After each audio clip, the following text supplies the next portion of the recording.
Welcome to discover Rajasthan. आज का हमारा टॉपिक है कोशिका सेल। सेल की स्टडी कहलाती है साइटोलॉजी। सेल की स्टडी को हम कहेंगे साइटोलॉजी।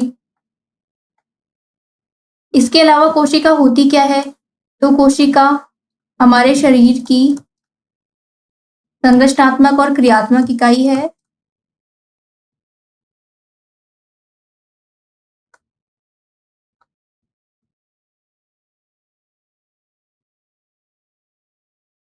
इसके अलावा इसकी खोजकर्ता कौन है? सेल के खोजकर्ता है रॉबर्ट हुक, जिन्होंने 1665 में कोशिका की खोज की थी और ये खोज हुई थी मृत सेल के रूप में, और इसकी खोज की गई है कॉर्क से, पेड़ की छाल से।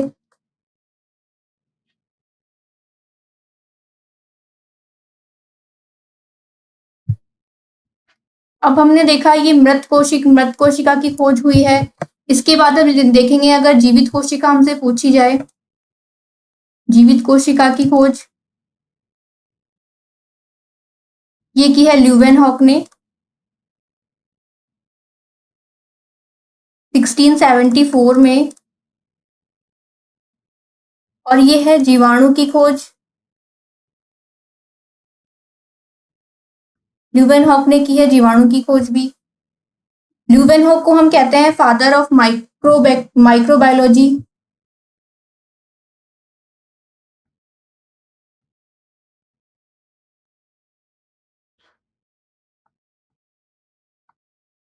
इसके अलावा अगर ल्यूवेनहॉक की हम बात करें तो आरबीसी की खोज भी इन्होंने ही की है। स्पर्म की खोज,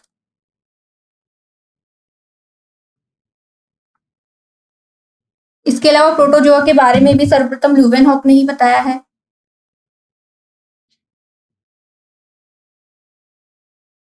प्रोटोजोआ के बारे में सर्वप्रथम जानकारी।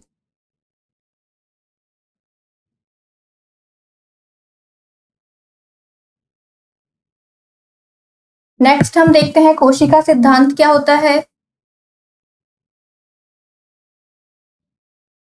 कोशिका सिद्धांत जिसे दिया है श्रीडन और स्वाल ने। श्रीडन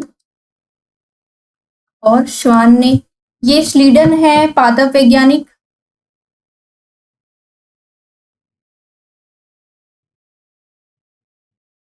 जबकि श्वान है जंतु वैज्ञानिक।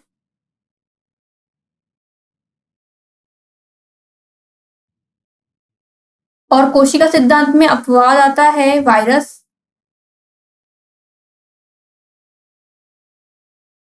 इसके अलावा कोशिका को देखने के लिए हम यूज करते हैं इलेक्ट्रॉन सूक्ष्मदर्शी। इलेक्ट्रॉन सूक्ष्मदर्शी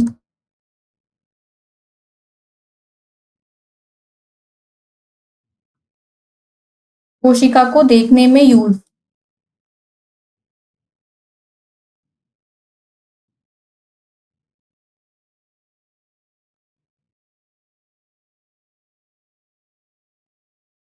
और इसकी खोज की थी नॉल एवं रस्का ने।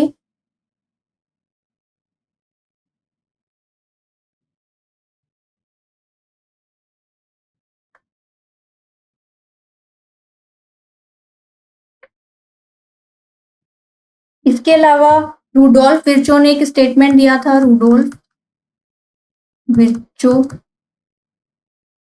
इन्होंने बताया था कि जो पुरानी सेल है उसी से नई सेल का निर्माण होता है। नई सेल का निर्माण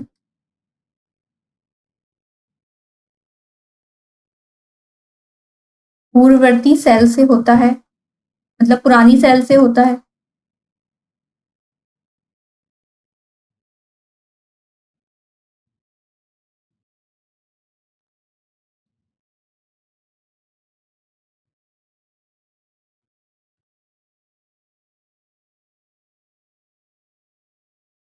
जैसे हम देखते हैं सेल, सेल से बनता है टिश्यू, उत्तक।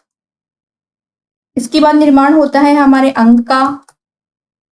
अंग से बनता है तंत्र, और तंत्र से हमारी पूरी बॉडी बनती है,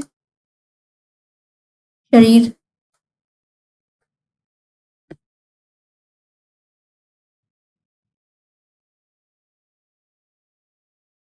इसके बाद हम देखते हैं सजीवों में। अगर हम सजीवों में देखें, सबसे बड़ी सेल, सबसे बड़ी सेल, सबसे छोटी सेल सजीवों में,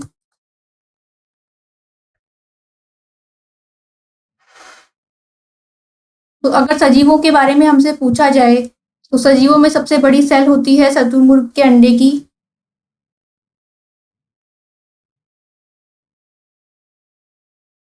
इसके अलावा अगर सबसे छोटी सेल हमसे पूछी जाए सजीवों में, ये होगी गैलीसेप्टिकम। गैलीसेप्टिकम, या इसकी जगह लिखा हुआ आ सकता है PPLO। इसकी फुल फॉर्म है PPLO की प्लूरो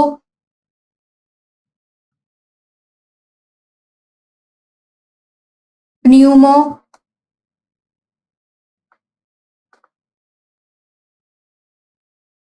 प्न्यूमोनियो लाइक ऑर्गेनिज्म।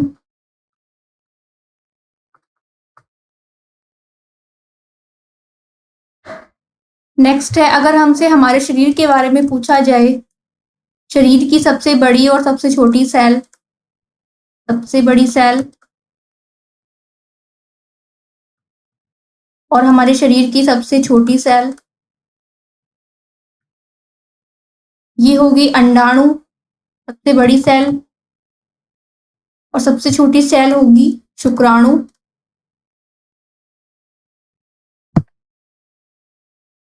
इसके अलावा अगर हमसे हमारी बॉडी में पूछा जाए सबसे लंबी सेल, शरीर की सबसे लंबी सेल, ये होती है तंत्रिका तंत्र, तंत्रिका सेल, तंत्रिका तंत्र में पाई जाती है। नेक्स्ट है, अगर पादपों में पूछा जाए, पादपों में सबसे लंबी सेल,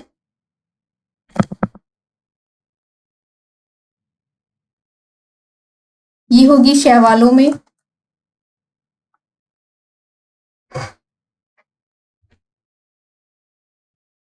अगर इस शैवाल में भी हमसे पूछा जाए कि कौन से बहुकोशिकीय शैवाल में पाई जाती है, अगर बहुकोशिकीय पूछा जाएगा तो इसका आंसर होगा बोहमेरिया। और अगर एक कोशिकीय में पूछा जाएगा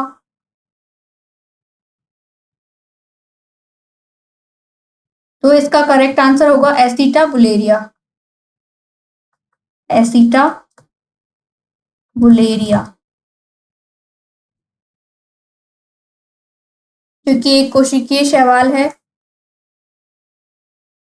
और ये बहुकोशिकीय शैवाल है।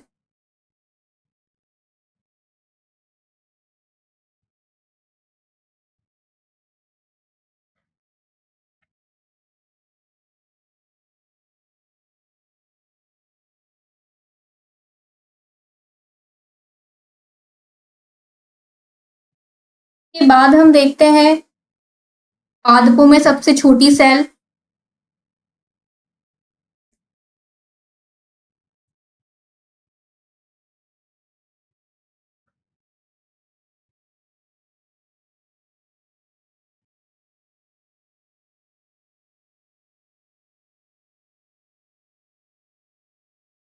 जो कि होगी स्केलेराइड।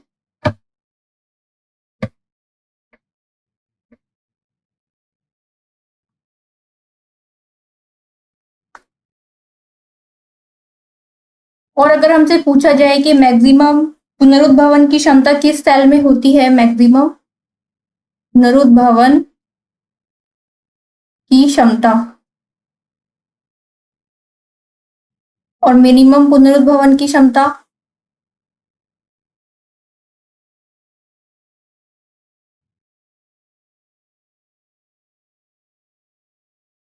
मैक्सिमम होगी यकृत सेल की, यकृत कोशिका की, और मिनिमम होगी मस्तिष्क सेल की।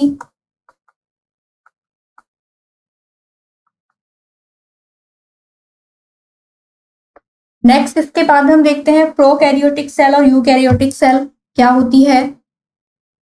प्रोकैरियोटिक सेल और यूकैरियोटिक सेल।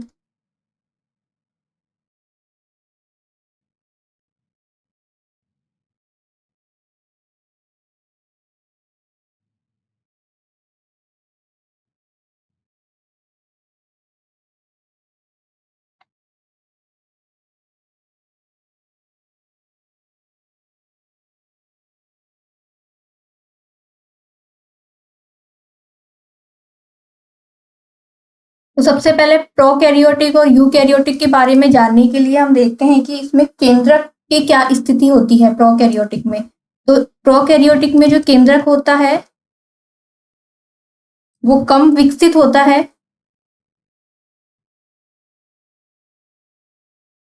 जबकि अगर यूकैरियोटिक की हम बात करें तो इसमें केंद्रक पूर्ण विकसित होता है, केंद्रक विकसित होता है। इसके अलावा आनुवांशिक पदार्थ हम देखते हैं इसके बाद। आनुवांशिक पदार्थ, तो प्रोकैरियोटिक में आनुवांशिक पदार्थ होता है डीएनए और आरएनए,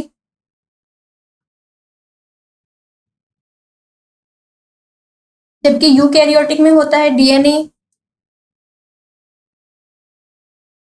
आरएनए और हिस्टोन प्रोटीन।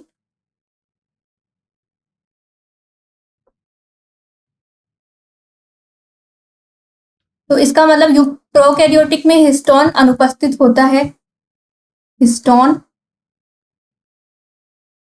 अनुपस्थित।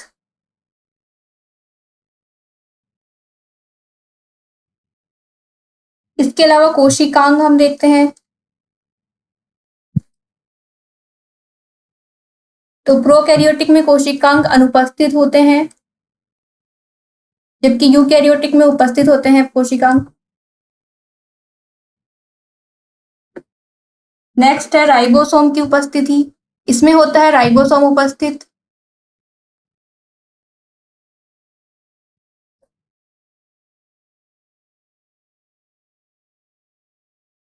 और ये होता है 70S टाइप का।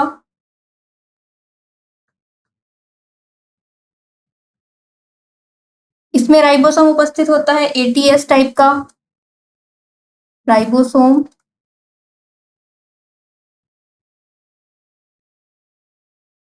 एटी ए ये डिवाइड होता है 60S में, 40S में। इसके अलावा अगर हम देखें श्वसन, तो प्रोकैरियोटिक सेल श्वसन कैसे करती है, तो ये श्वसन करती है मीजोसोम से।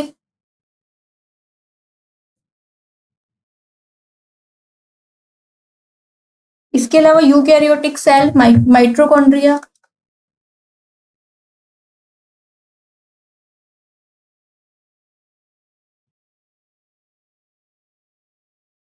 इनके हम कुछ एग्जाम्पल्स देखते हैं। इसकी एग्जाम्पल है जीवाणु, माइकोप्लाज्मा,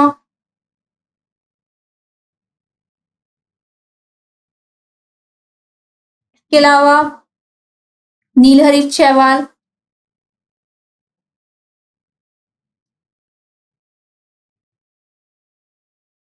और इसके एग्जाम्पल है यूकैरियोटिक के जंतु, पादप। इसके बाद हम देखते हैं सेल की संरचना।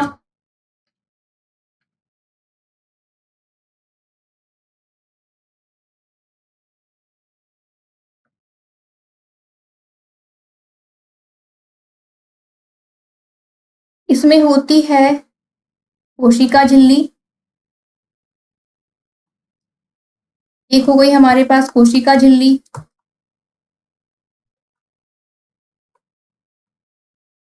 और एक है हमारे पास में जीव द्रव्य।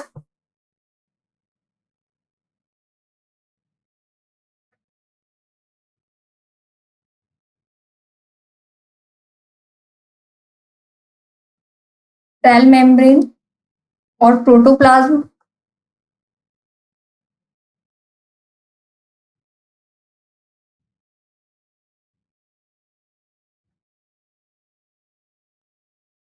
अब हम देखेंगे जीव द्रव्य में कितने पार्ट होते हैं, तो इसे हम डिवाइड करते हैं दो पार्ट में जो कि जीव द्रव्य में आते हैं।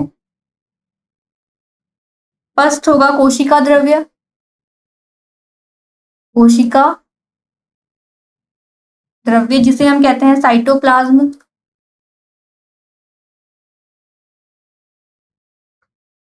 और एक है इसमें केंद्रक,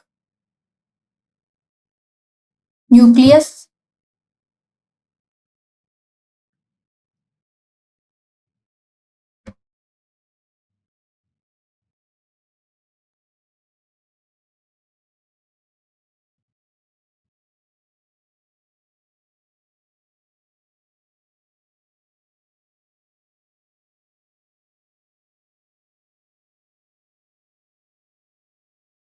की संरचना कुछ इस तरीके की होगी।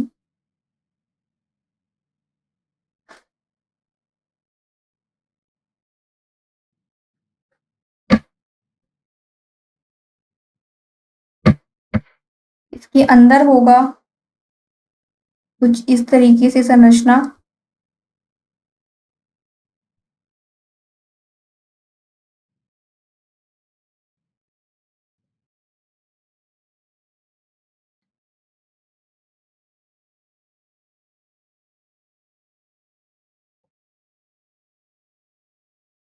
यहाँ पे एक बिखरी हुई संरचना होती है।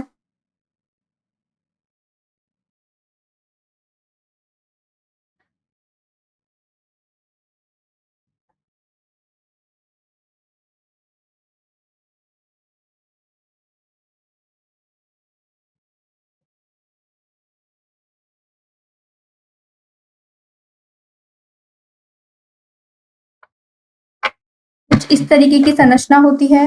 यहाँ होगा केंद्रक, ये होगा केंद्रक यहाँ पर। सबसे पहले हम देखेंगे कोशिका झिल्ली। तो कोशिका झिल्ली होती है इसका बाहरी आवरण, ये होगी कोशिका झिल्ली।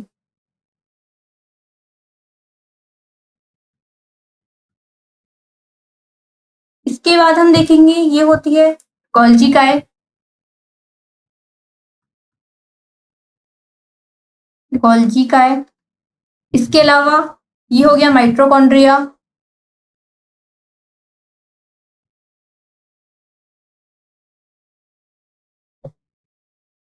ये राउंड शेप में होगा लाइसोसोम।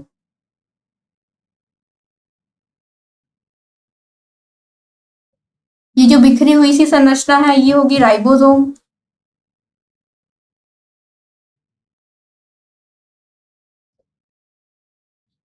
ये होगा केंद्रक हमारा पूरा।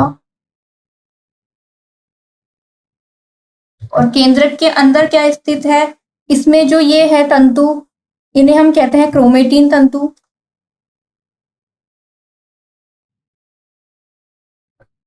और इसके अलावा इसमें है केंद्रिका।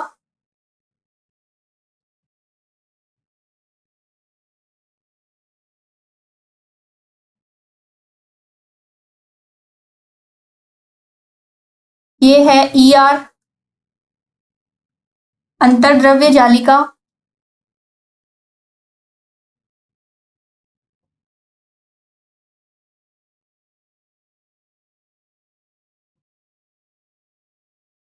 इससे हमें ये समझ में आ रहा है कि इसके जो केंद्रक में, इसके केंद्रक में क्या क्या उपस्थित है। तो केंद्रक में उपस्थित है इसकी केंद्रिका और क्रोमेटिन तंतु। इसके बाद हम फर्स्ट स्टार्ट करते हैं कोशिका झिल्ली से। फर्स्ट है कोशिका झिल्ली।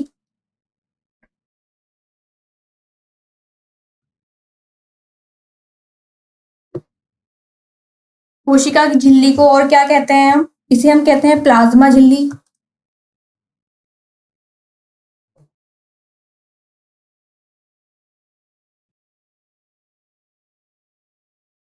कोशिका झिल्ली शब्द किसने दिया है और इसकी खोज किसने की है। तो कोशिका झिल्ली शब्द दिया है कॉर्ल नगेली ने। कॉर्ल नगेली। इसके अलावा प्लाज्मा झिल्ली शब्द किसने दिया है? तो यह शब्द दिया है फ्लोवर ने।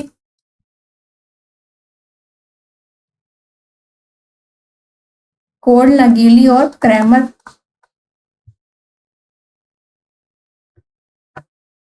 कोशिका झिल्ली और प्लाज्मा झिल्ली क्या होती है? इसका संगठन क्या होता है?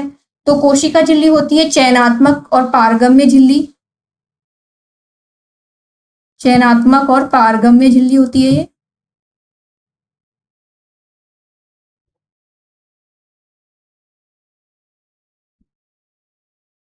इसके अलावा इसका संगठन, तो कोशिका झिल्ली में उपस्थित होते हैं प्रोटीन।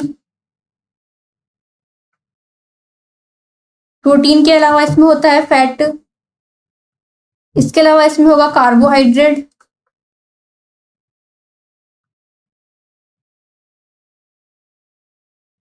मुख्यतः हम मानते हैं कि ये फास्फोलिपिड की बनी होती है। फास्फोलिपिड। अब फास्फोलिपिड में क्या क्या आता है? तो इसमें आएगा प्रोटीन और लिपिड।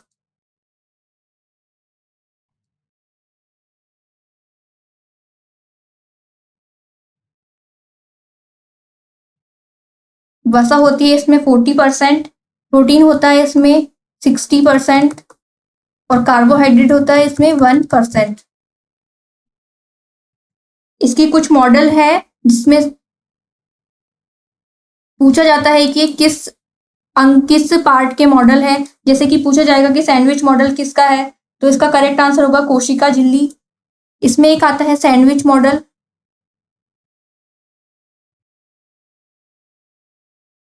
इसके अलावा इसमें आता है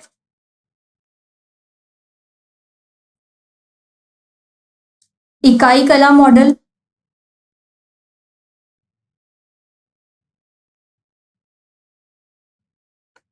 नेक्स्ट है इसमें तरल मोजेक मॉडल।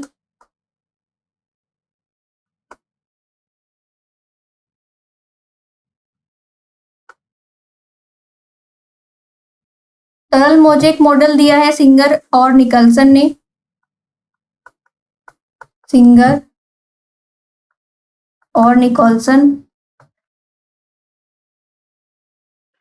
इकाई कला मॉडल दिया है रॉबर्टसन ने।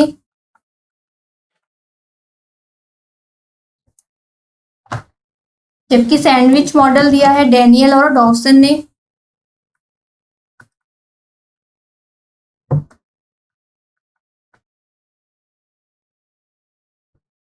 इन मॉडल में बताया गया है, सैंडविच मॉडल में बताया गया है कि कोशिका झिल्ली का आधारीय मॉडल है ये।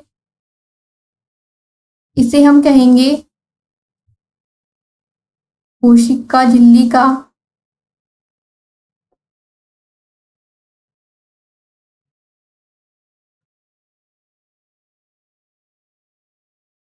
आधारीय मॉडल।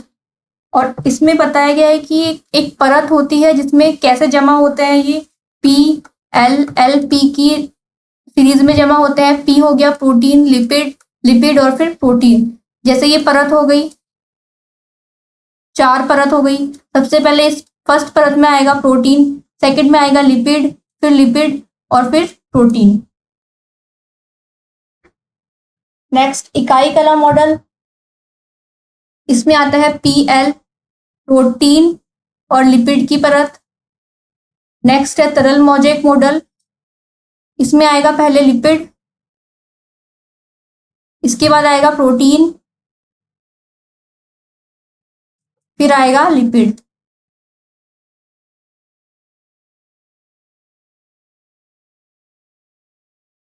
आधारीय मॉडल हम कहते हैं सैंडविच मॉडल को। जबकि अगर हमसे पूछा जाए तरल मोजेक मॉडल को हम क्या कहेंगे, तो ये होता है इसका सर्वमान्य मॉडल। कोशिका झिल्ली का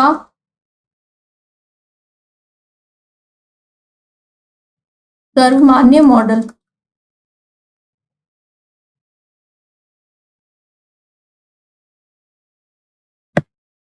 इसके अलावा कोशिका झिल्ली के कार्य क्या क्या होते हैं? तो इसके मुख्यतः 2 कार्य होते हैं। फर्स्ट कार्य होता है इसका एंडोसाइटोसिस।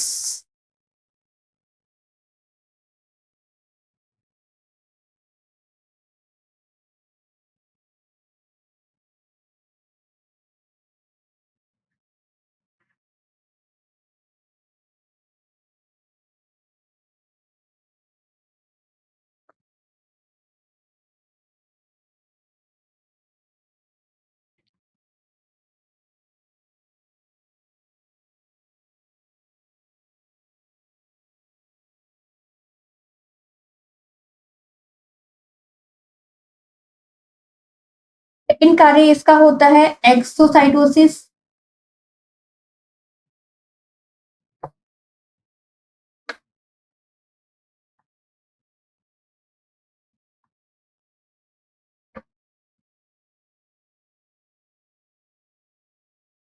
एंडोसाइटोसिस और एक्सोसाइटोसिस क्या होते हैं? तो एंडोसाइटोसिस एक प्रक्रिया है जिसमें पदार्थों को अंदर ग्रहण किया जाता है, पदार्थों को अंदर ग्रहण किया जाता है।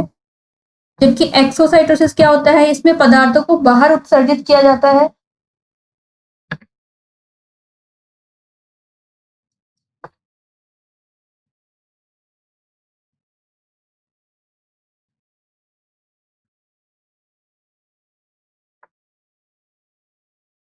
एंडोसाइटोसिस भी दो टाइप के होते हैं।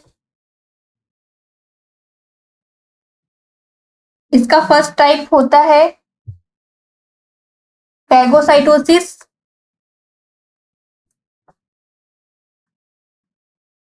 और दूसरा है इसका पिनोसाइटोसिस। पैगोसाइटोसिस में क्या करते हैं? ठोस पदार्थ अंदर ग्रहण करते हैं, ठोस पदार्थ ग्रहण। जबकि पिनोसाइटोसिस में हम करते हैं लिक्विड को ग्रहण, तरल पदार्थ को ग्रहण।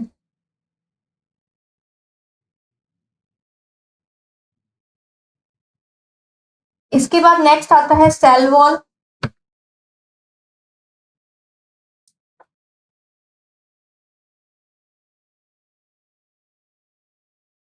जिसे हम कहते हैं कोशिका भित्ति।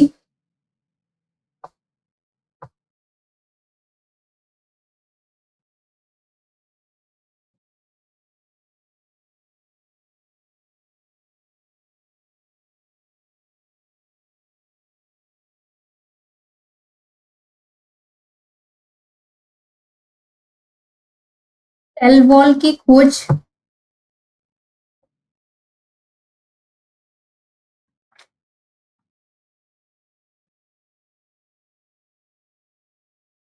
की है रॉबर्ट हुक ने। इसके अलावा इसे केवल पादप कोशिकाओं में यह पाया जाता है,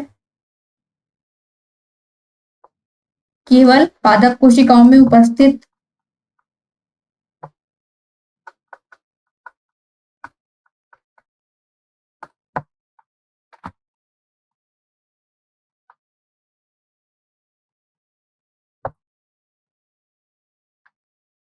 इसके अलावा ये बनी होती है सेल्यूलोज की।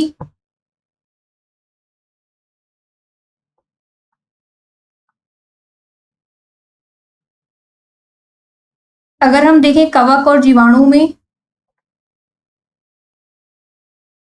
तो जीवाणु में होती है पेप्टोग्लाइकेन बोलते हैं,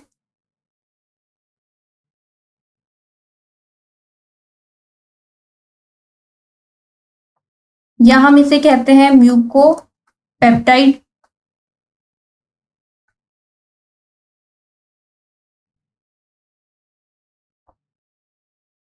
नेक्स्ट अगर देखें हम कवक में किसकी बनी होती है, तो कवक में बनी होती है ये काइटिन की। इसके अलावा अगर शैवाल में हम देखें, तो शैवाल में कोशिका भित्ति बनी होती है सेलुलोज की।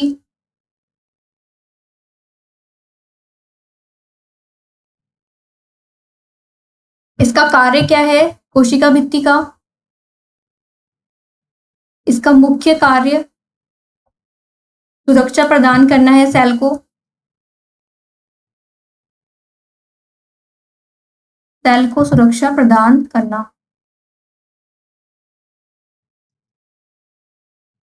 नेक्स्ट पार्ट आता है जीव द्रव्य,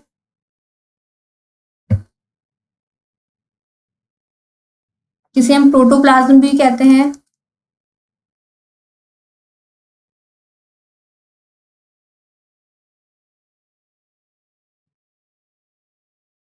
सर्वप्रथम जीव द्रव्य किसने देखा था? तो इसे कार्टी ने देखा था सर्वप्रथम। सर्वप्रथम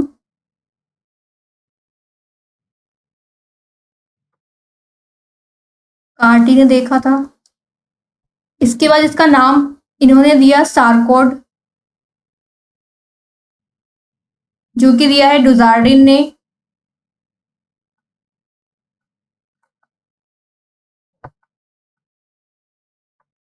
और जो प्रोटोप्लाज्म है, प्रोटोप्लाज्म नाम दिया है परकिंजे ने।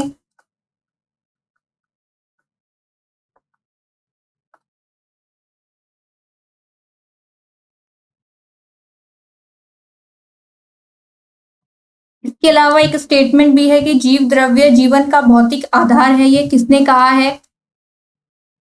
ये कहा गया है हक्सले द्वारा। जीव द्रव्य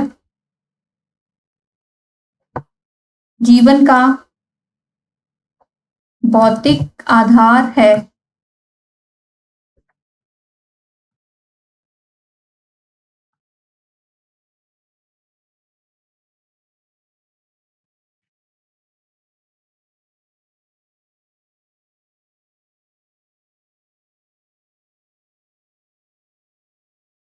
अब हम देखेंगे जीव द्रव्य में कितने तत्व होते हैं।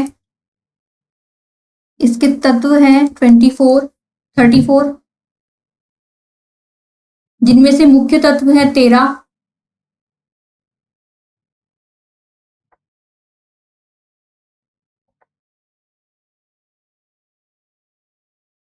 और अगर हम मैक्सिमम क्वांटिटी देखें तो मैक्सिमम इसमें है ऑक्सीजन 62%, कार्बन 20%, हाइड्रोजन 10% और नाइट्रोजन है 2 से 3%।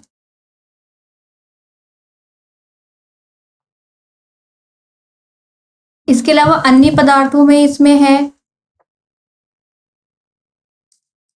जल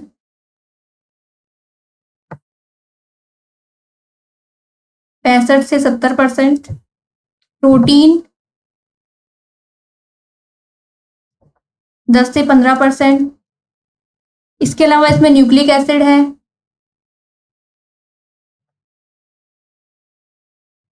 जो कि 5 से 7% है। इसके अलावा कार्बोहाइड्रेट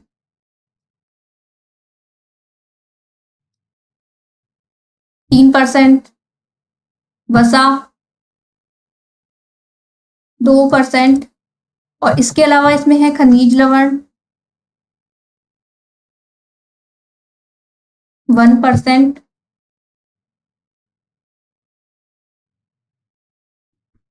नेक्स्ट हम देखते हैं कोशिका द्रव्य। कोशिका द्रव्य जिसे हम कहते हैं साइटोप्लाज्म।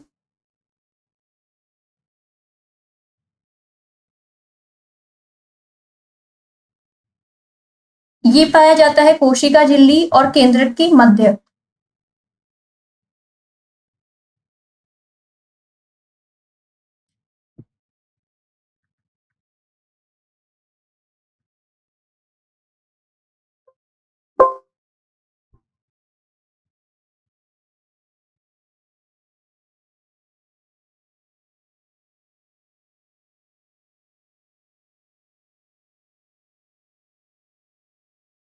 ये पाया जाएगा कोशिका झिल्ली और केंद्रक के मध्य में। यहाँ पर ये जो पाया जाएगा इसे हम कहेंगे कोशिका द्रव्य।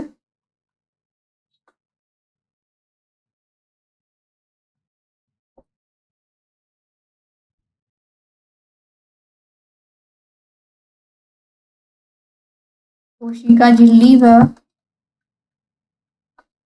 केंद्रक के मध्य।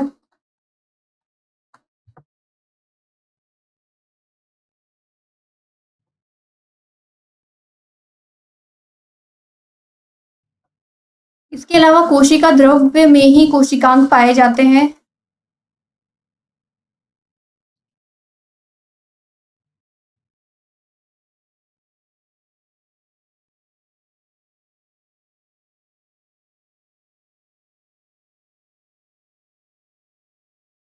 इसमें आएगा माइटोकॉन्ड्रिया,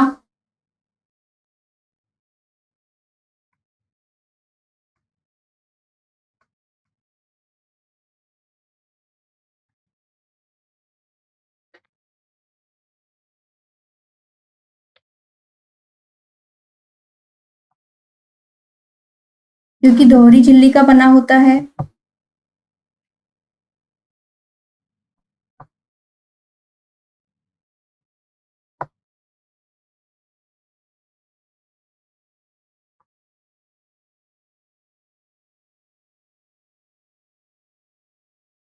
और इसकी जो दोहरी झिल्ली होती है, जिसमें से बाहरी झिल्ली जो होगी, बाहरी छिद्रित होती है, जबकि जो भीतरी इसकी झिल्ली है वो वलयित होती है, वलयित। इसकी सर्वप्रथम जानकारी दी थी कोलिकर ने।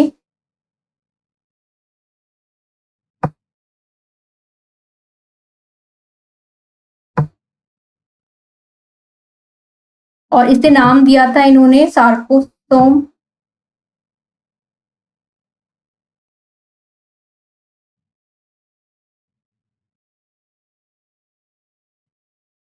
कोलिकर ने इन्हें कीट की रेखित पेशी में पाया था।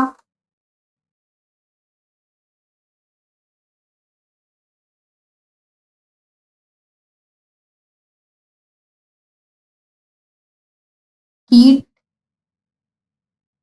की रेखित पेशी में।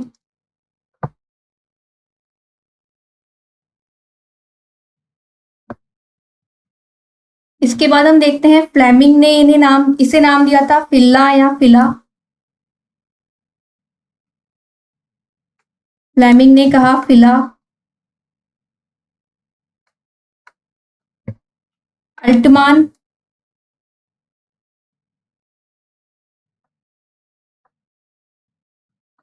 अल्टमान ने कहा था इसे बायोप्लास्ट।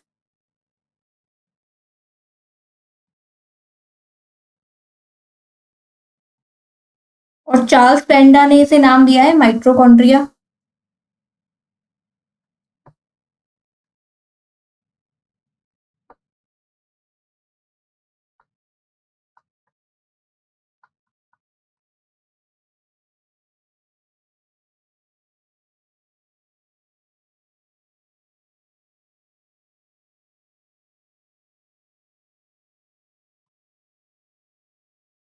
अगर हमसे पूछा जाए माइट्रोकॉन्ड्रिया में मुख्यतः क्या पाया जाता है, एक होता है हमारे पास डीएनए। तो डीएनए मुख्यतः पाया जाता है सेल में केंद्रक में। जबकि अगर हमसे पूछा जाए डीएनए और लवक दोनों,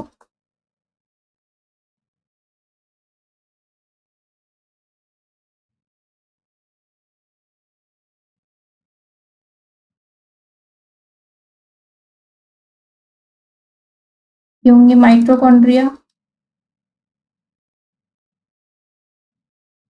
के बाद हम देखते हैं माइटोकॉन्ड्रिया को क्या कहा जाता है। तो इसे कहा जाता है पावर हाउस ऑफ सेल।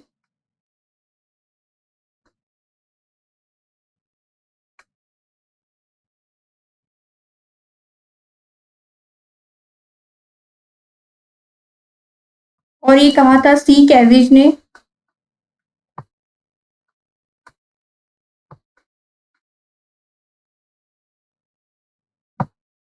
इसके अलावा यह सबसे व्यस्ततम और सक्रिय कोशिकांग है।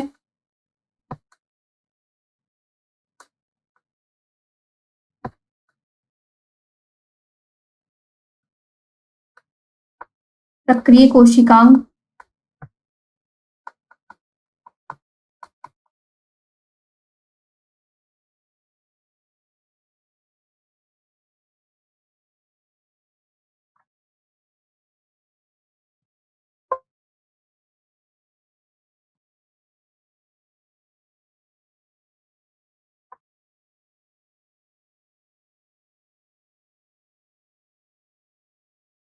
इसके अलावा माइटोकॉन्ड्रिया होता है अर्ध स्वायत्त कोशिकांग। इसका जो ये ब्लैंक पार्ट है इसे हम कहते हैं मैट्रिक्स। ये जो वृत्ताकार पार्ट है ये होगा वृत्ताकार डीएनए।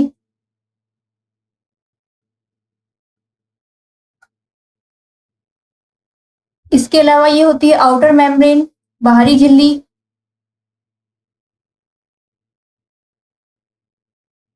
ये होगी इसकी इनर मेम्ब्रेन। इसके अलावा ये जो शेप है इसे हम कहेंगे क्रिस्टी,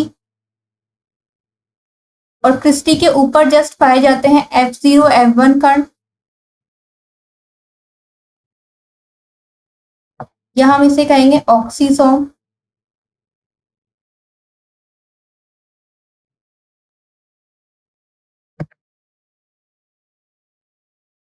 इसके अलावा माइटोकॉन्ड्रिया में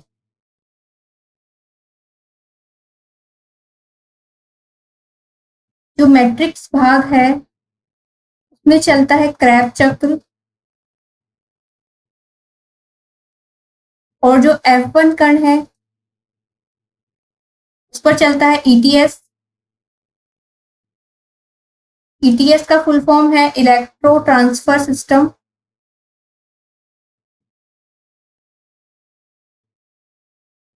इलेक्ट्रो ट्रांसफर सिस्टम।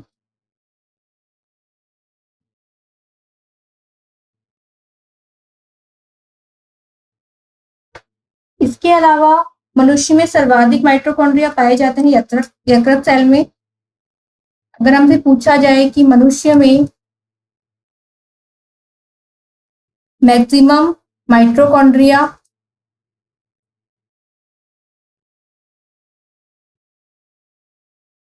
तो इसका आंसर होगा यकृत कोशिका में। और अगर कशेरुकियों में पूछा जाए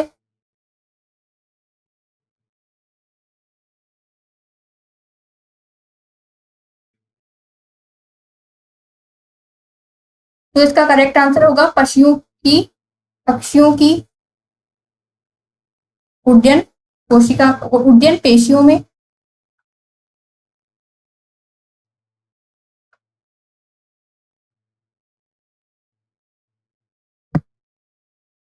नेक्स्ट पार्ट है लवक।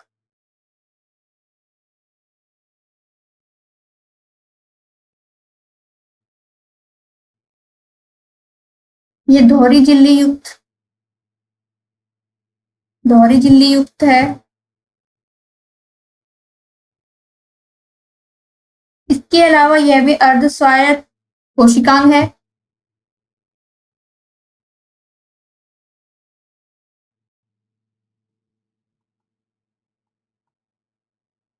अर्धस्वायत्त कोशिकांग हम इसे कहेंगे क्योंकि इसमें DNA भी है, राइबोसोम भी है।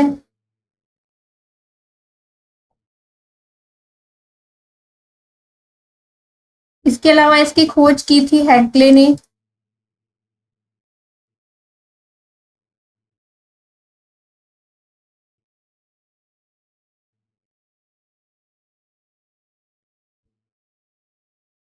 और ये पाया जाता है केवल प्लांट सेल में,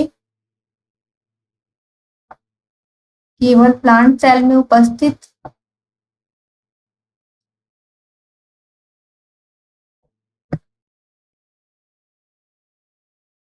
इसके बाद हम देखेंगे इसके प्रकार।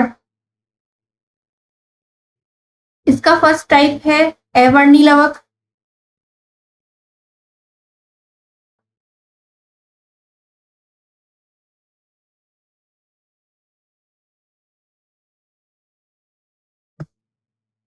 सेकंड है वर्णी लवक, और इसका थर्ड पार्ट है हरित लवक।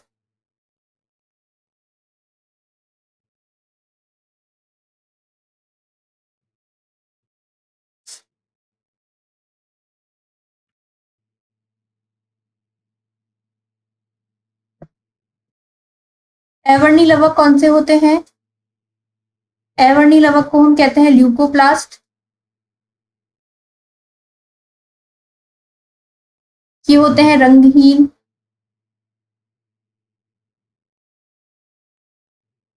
इसके अलावा ये पाए जाते हैं भूमिगत जड़ों में, भूमिगत जड़ तनों में। इसका कार्य क्या है? इसका कार्य है खाद्य पदार्थों को स्टोर करना, खाद्य पदार्थों को स्टोर करना।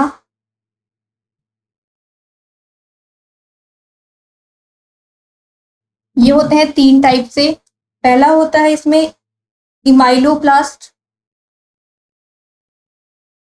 इमाइलोप्लास्ट। नेक्स्ट है इसमें एल्यूरोप्लास्ट।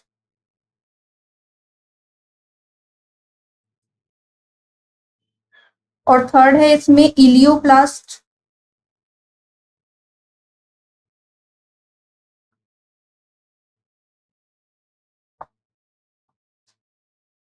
ये जो एमाइलोप्लास्ट है इसमें होता है कार्बोहाइड्रेट का संग्रह। कार्बोहाइड्रेट का संग्रहण। सेकेंड है एल्यूरोप्लास्ट। इसमें होता है प्रोटीन का संग्रहण।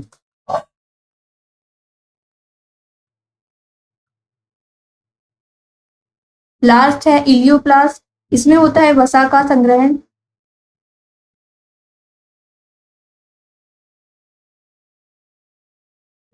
नेक्स्ट है वर्णी लवक जिसे हम कहते हैं क्रोमोप्लास्ट।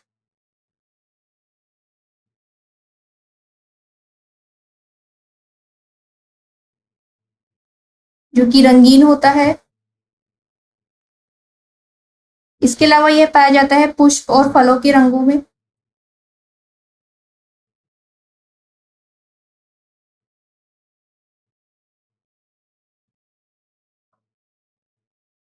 जैसे कि टमाटर का लाल रंग, मिर्ची का लाल रंग,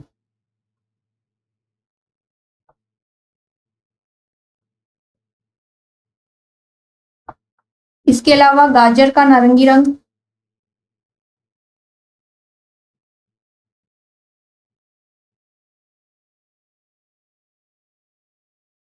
तो टमाटर का लाल रंग होगा लाइकोपीन के कारण।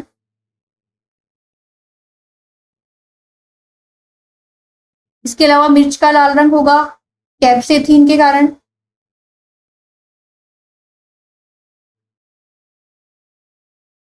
और गाजर का नारंगी रंग होगा कैरोटीन के कारण।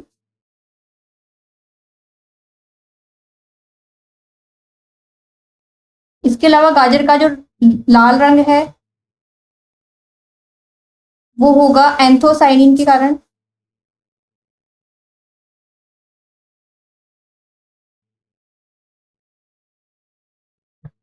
का थर्ड पार्ट है हरित लवक जिसे हम कहते हैं क्लोरोप्लास्ट।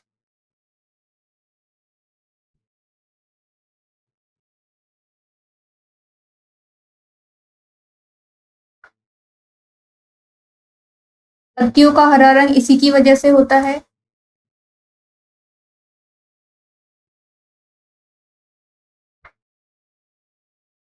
इसके अलावा पादपों का रसोई घर भी इसे कहा जाता है।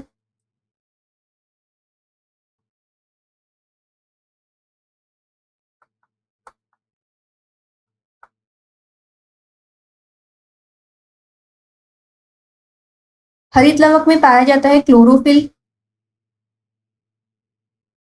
इसमें क्लोरोफिल पाया जाता है।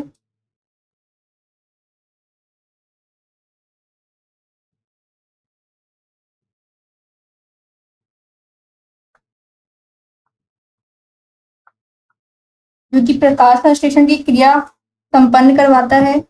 इसी में क्या होता है, प्रकाश संश्लेषण की क्रिया संपन्न होती है।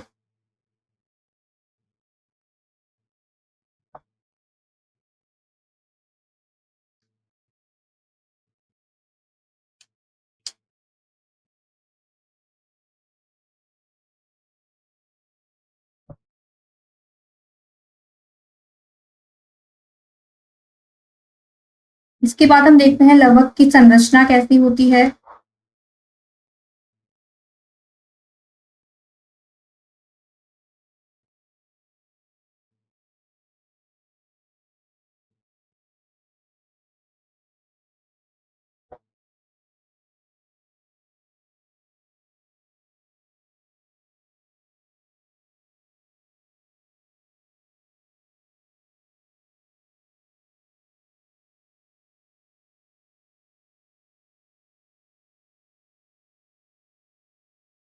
डबल मेम्ब्रेन होती है इसकी दोहरी झिल्ली।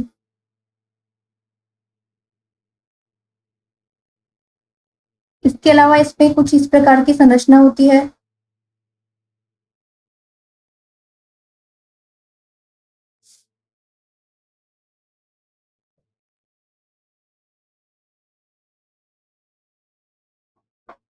ये कुछ इस तरीके से इंटरग्रेनम से जुड़े हुए होते हैं।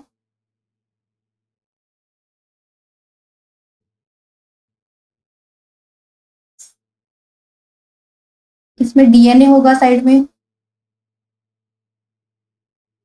ये है इसकी आउटर मेम्ब्रेन,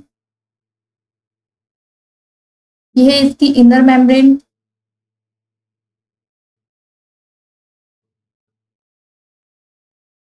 इसके अलावा ये है इसमें डीएनए। इन संरचनाओं को हम कहेंगे थैलेकॉइड्स।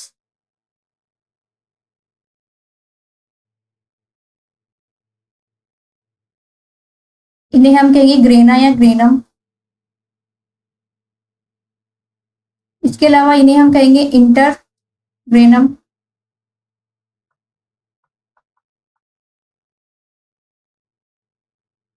ये होगा हमारा स्ट्रोमा पार्ट।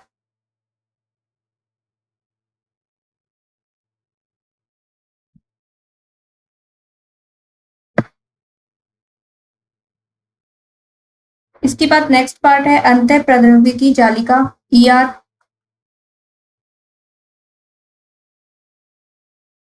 जो कि प्रोटीन का परिवहन करवाती है। इसी में होता है प्रोटीन का परिवहन।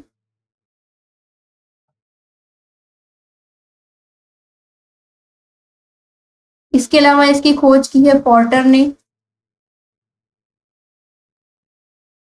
ये केंद्रक से जुड़ी हुई संरचना होती है कुछ इस तरीके से। ये केंद्रक है तो ये इससे जुड़ी हुई संरचना होती है।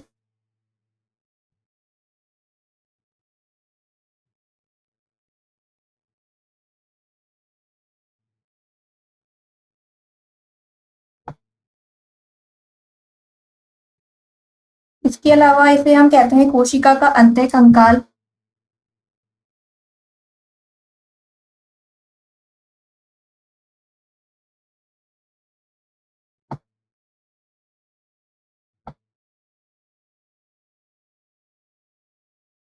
और यह गोल्जिकाय के निर्माण में भी सहायक होगी। यह गोल्जी बॉडी के निर्माण में सहायक।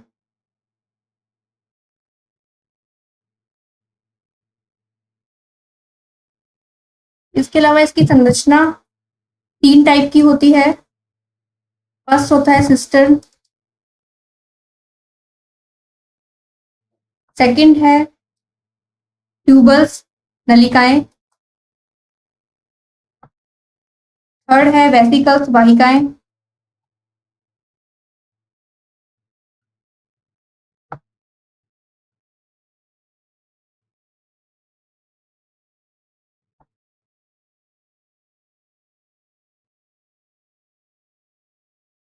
सिस्टर्निक की शेप होती है कुछ इस तरीके से।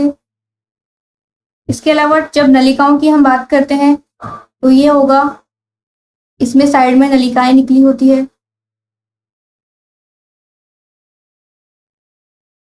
इसके बाद आती है वेसिकल्स जो कि राउंड शेप में होती है।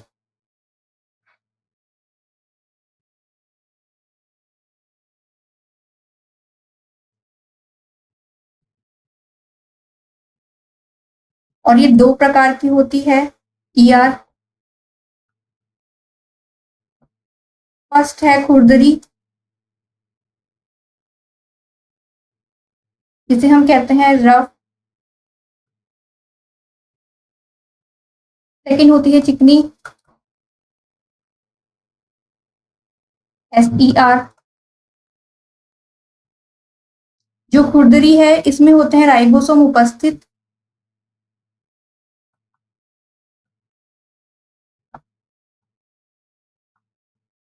जबकि चिकनी में होंगे राइबोसोम अनुपस्थित। इसका कार्य है प्रोटीन संश्लेषण, प्रोटीन संश्लेषण करना।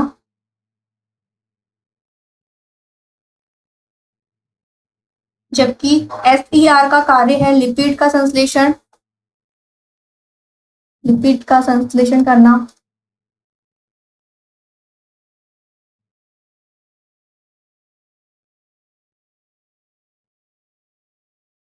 इसके अलावा SER निराविषीकरण में भी सहायक है।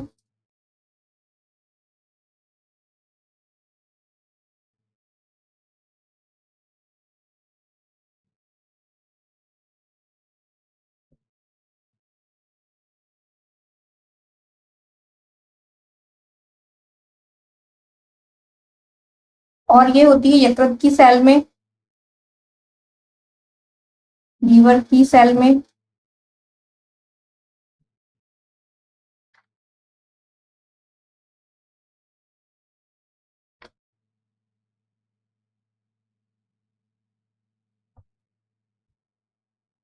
नेक्स्ट पार्ट है गोल्जी काय।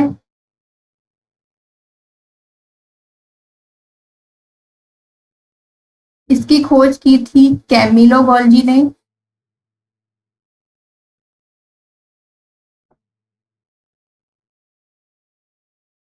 जो कि उल्लू की तंत्रिका कोशिका में हुई थी।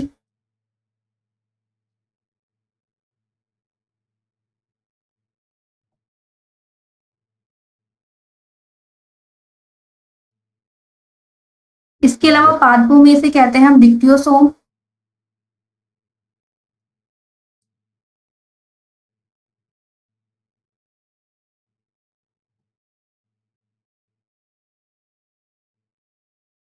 और यह एकल झिल्ली की बनी होती है।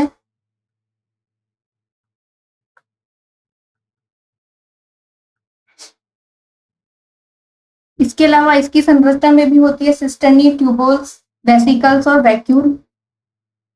फर्स्ट होती है सिस्टर्नी, सेकेंड है ट्यूबल्स, थर्ड है वेसिकल,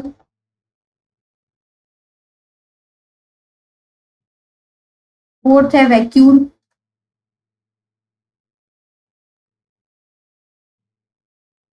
इस शेप जो होती है कुछ इस तरीके से होती है।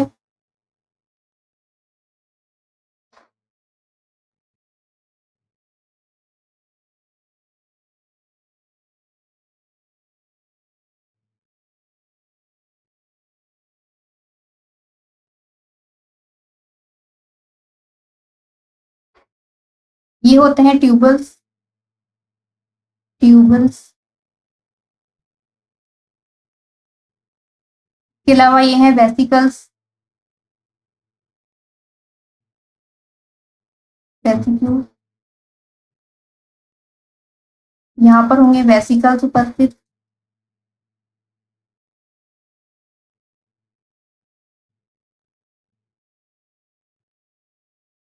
ये होती है सिस फेस, फॉर्मिंग फेस। इसे हम कहेंगे सिस फेस या फॉर्मिंग फेस। यानी कि ये होती है केंद्र की ओर। सिस फेस होगा, इसका मतलब है ये होती है केंद्र की ओर स्थित। इसके अलावा जो सिस्टर्नी है उसे हम गोल्जी बॉडीज की संरचनात्मक और क्रियात्मक इकाई कहते हैं।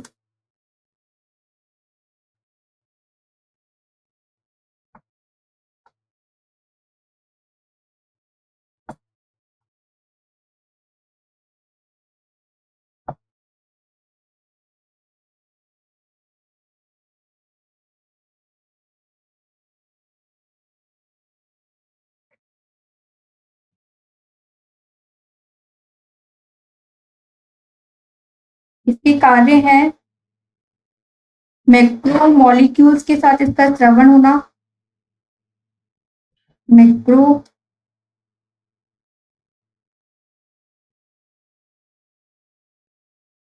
मॉलिक्यूल के श्रावण के लिए,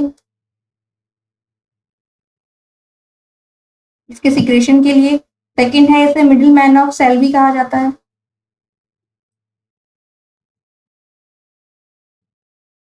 मिडिल मैन ऑफ सेल, या इसे हम traffic police man of cell भी कहते हैं।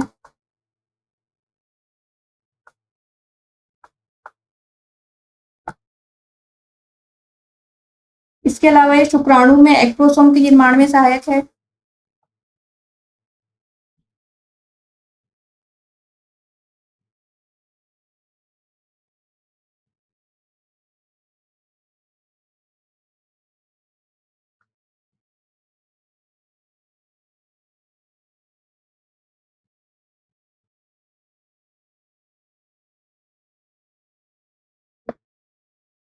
इसके अलावा यह पादप में कोशिका विभाजन के समय सेल प्लेट बनाने के काम आता है। पादप में कोशिका विभाजन के समय सेल डिवीजन के टाइम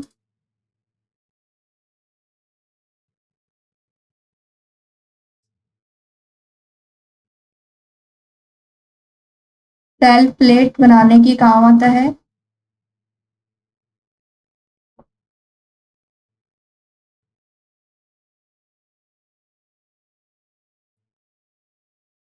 जैसे ये पादप कोशिका है, ये सेल प्लेट बनाने के काम आएगा।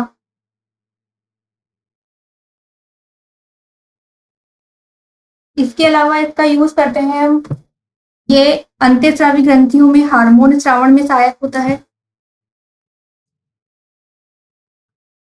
अंतःस्रावी ग्रंथियों में हार्मोन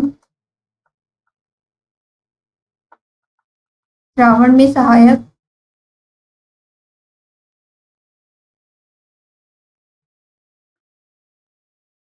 इसके अलावा इसका और कार्य है लाइसोसोम के निर्माण में सहायक।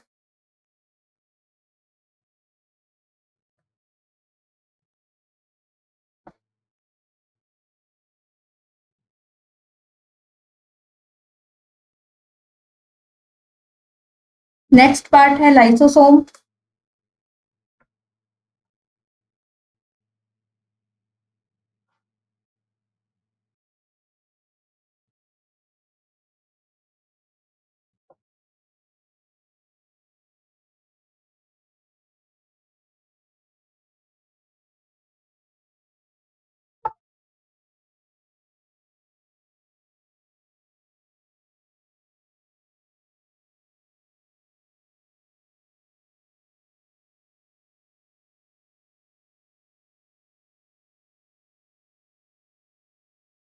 लाइसोसोम एकल झिल्ली अंग है।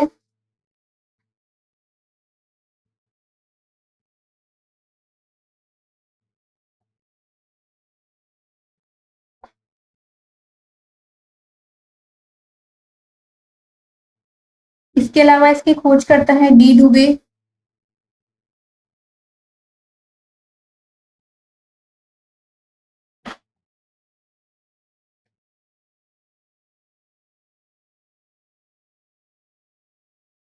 इसे हम कहते हैं कोशिका की आत्मघाती थैली।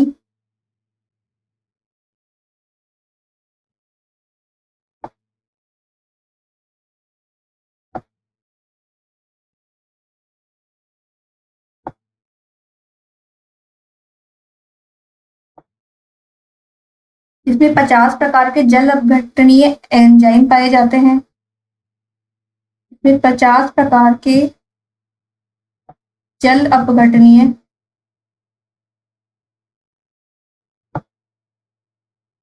एंजाइम पाए जाते हैं, जिन्हें हम हाइड्रोलिज एंजाइम भी कहते हैं।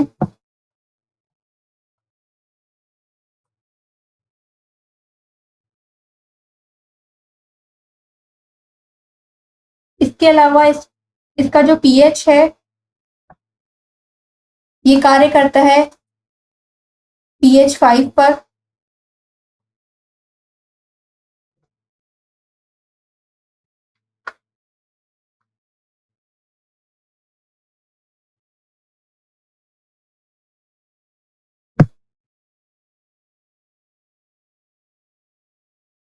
इसके अलावा इसका कार्य होता है पदार्थों के पाचन में।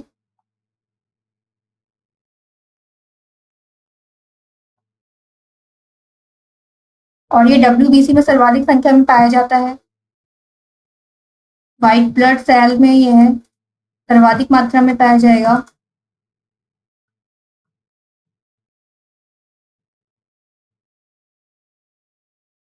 इसके अलावा लाइसोसोम के निर्माण में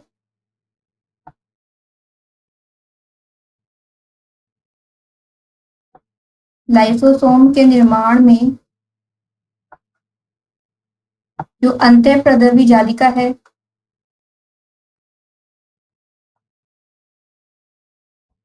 और गोल्जिका है,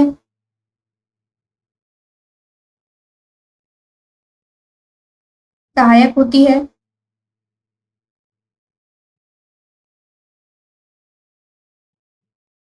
इन दोनों से लाइसोसोम का निर्माण होता है।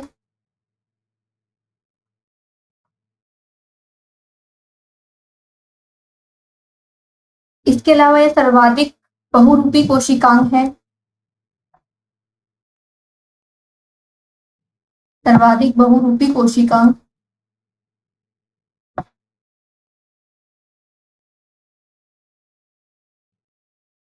नेक्स्ट है राइबोसोम।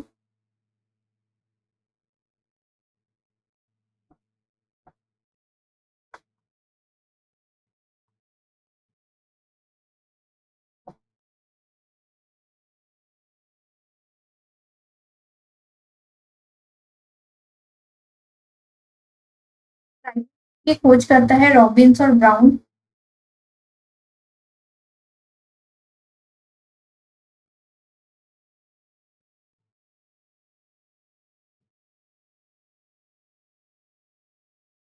इन्होंने खोज की थी पादप सेल में, जबकि पेलाडे ने खोज की थी जंतु कोशिका में।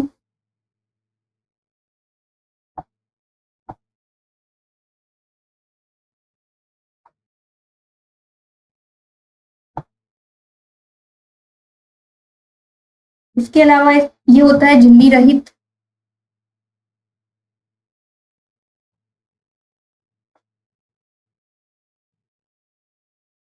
और इसका संगठन जिसमें होगा आरआरएनए और प्रोटीन। का निर्माण होता है केंद्रिका में।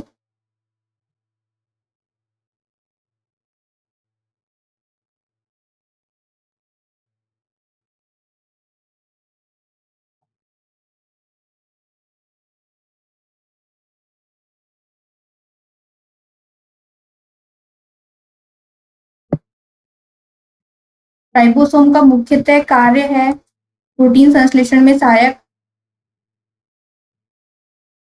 प्रोटीन संश्लेषण का कार्य। इसके अलावा यह कोशिका का सबसे छोटा कोशिकांग है।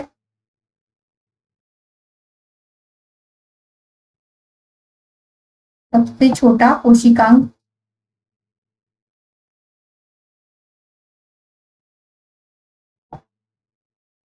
कोशिका का।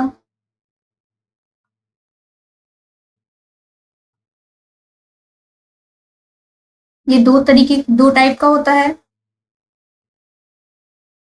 प्रोकैरियोटिक सेल में अगर हम देखें तो ये होगा 70s टाइप का। प्रोकैरियोटिक में देखें और यूकैरियोटिक में तो इसमें होगा 70s टाइप का। ये होगा 80s। ये डिवाइड होगा 50s और 30s में। और 80s डिवाइड होगा 60s और 40s में। यहाँ पर जो एस है अवसादन गुणांक।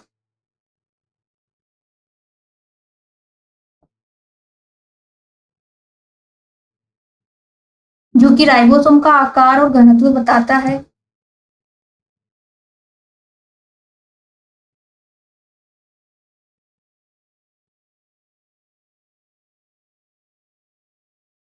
इसे हम इंग्लिश में कहते हैं सैडवर्थ यूनिट या सेडिमेंटेशन यूनिट।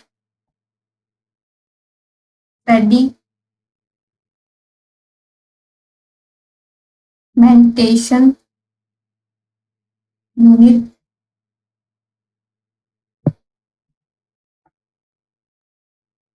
ये होगा कुछ इस तरीके से।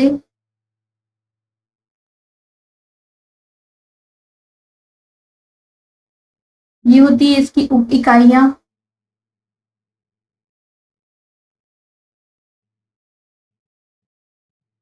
जैसे कि 70s की उप इकाइयां हैं, 50s और 30s। 80s की उप इकाइयां हैं, 60s और 40s। ये जुड़े होते हैं मैग्नीशियम से, जो कि एक आयनिक बॉन्ड होता है, एक आयनिक बंध से जुड़े होते हैं Mg+2 से।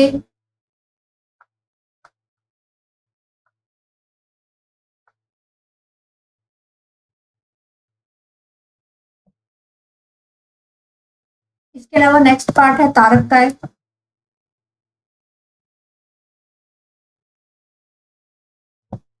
जो कि झिल्ली रहित है, झिल्ली रहित भाग, झिल्ली रहित अणु। इसके अलावा इसकी खोज करता है बेंडेन,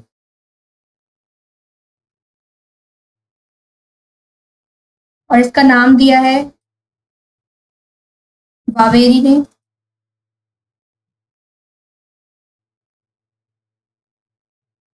इसकी संरचना बैलगाड़ी की पहिए के समान होती है।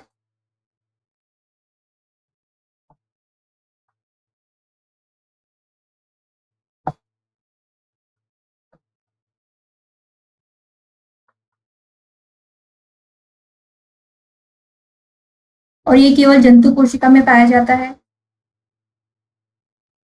केवल जंतु कोशिका में उपस्थित।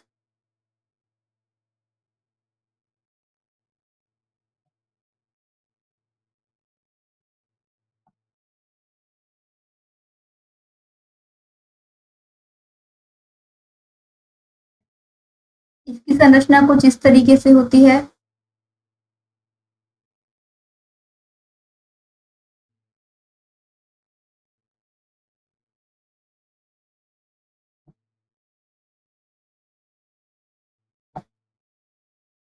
ये बैलगाड़ी की पहिए की संरचना है इसकी।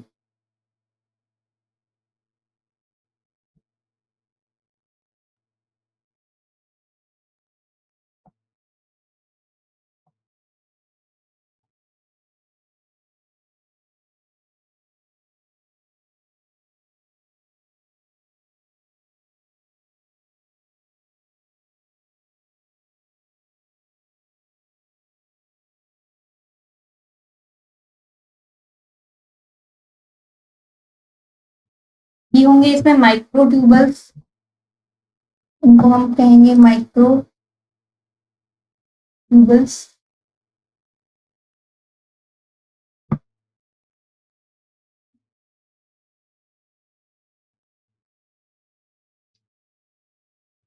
इसके अलावा इसका कार्य होगा, ये सेल डिवीजन में सहायक होंगे।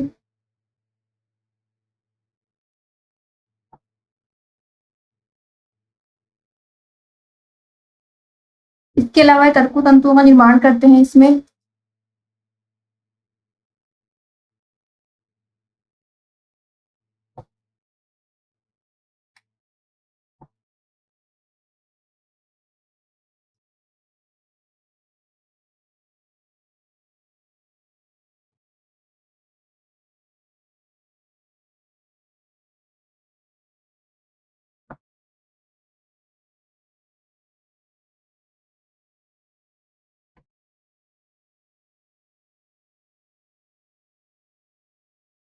इसके अलावा जो एक तारक काय होता है,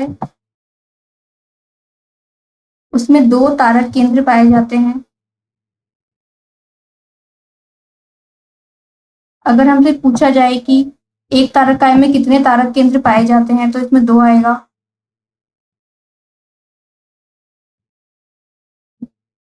नेक्स्ट है रिक्तिका,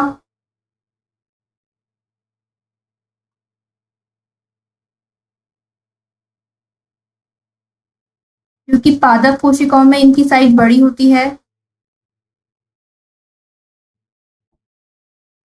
जबकि जंतु कोशिका में इनकी साइज छोटी होती है।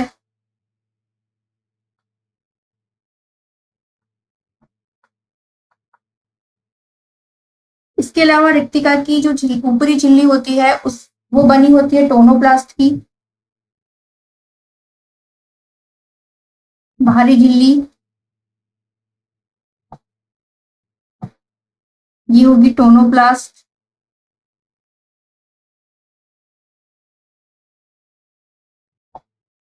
जिसका कार्य है जल व खनिज लवण में सहायक।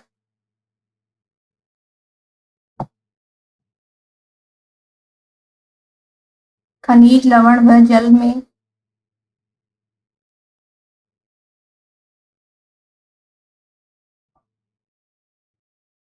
नेक्स्ट पार्ट है इसका केंद्रक।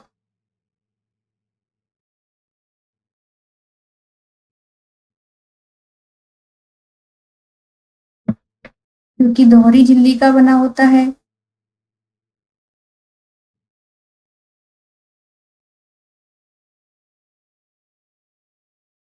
इसके अलावा केंद्रक की जो स्टडी है इसे हम कहते हैं कैरियोलॉजी।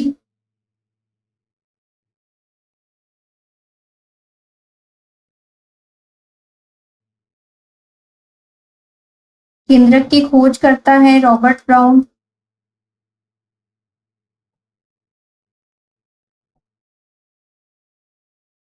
इन्होंने 1831 में ऑर्किड की जड़ों में इसकी खोज की थी।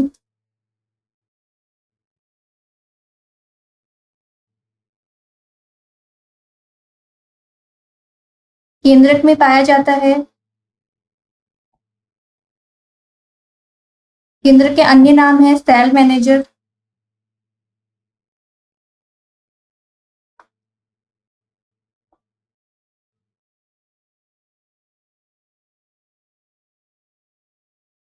ये होगा सेल मैनेजर।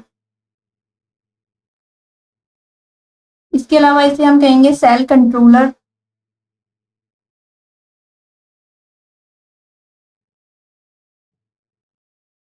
केंद्रक के अंदर होगा क्रोमेटिन तंतु और केंद्रिका।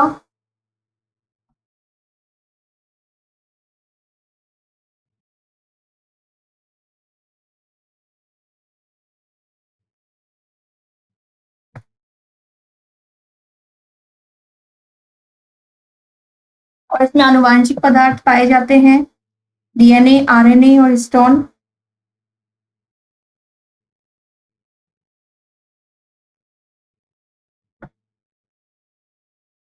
डीएनए, आरएनए और हिस्टोन तीनों इसमें उपस्थित होते हैं।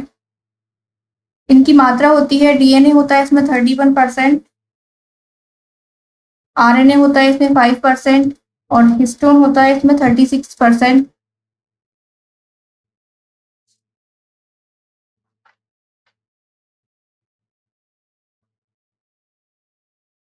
इसके अलावा जो इसमें है केंद्रिका उपस्थित। केंद्रिका की खोज की थी फोंटेना ने।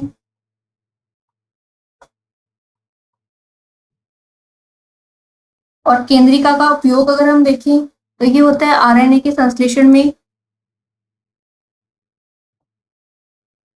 आरएनए के संश्लेषण में इसके अलावा राइबोसोम के निर्माण में भी सहायक होती है।